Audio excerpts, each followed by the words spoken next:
Makiria ma arutwo 1,000 a thukuru wa sekondari wa Moi Birore kaunti-inĩ ya Embu nĩ ũhingirwo thutha wa mũtuthuko wa mũrimũ wa hepatitis A ũrĩa ũtigĩte arutwo 70 makĩamũkĩra ũrigitani thibitarĩ-inĩ itiganĩte kaunti-inĩ ĩyo. We want to give them a health break so that they can go.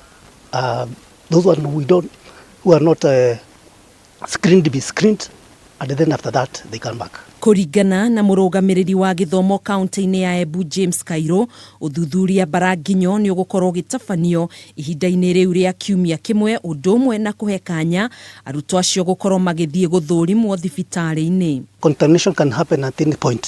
So what we want is that as they go home for health break, we want to investigate and actually see whether our systems are 100% correct. Akiaria ihinda-inĩ rĩu mũmemba wa kamĩtĩ ya ũgima wa mwĩrĩ mwena ũcio Joan Mwende nĩ ugĩte nĩ marekũa gũkorwo mũrimũ ũcio umanĩte na maĩ marĩa marahũthĩrwo nĩ arutwo ũndũ ũmwe na irio. And we have sent samples to the government chemist and to KEMRI.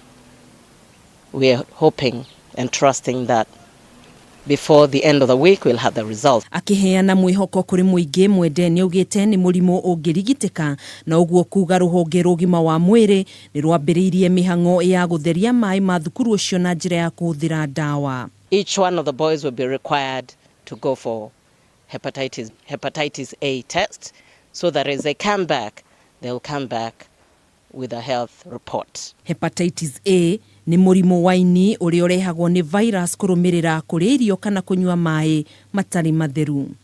Handũ-inĩ ha Kameme TV, njĩtagwo Gathoni wa Ng'ang'a.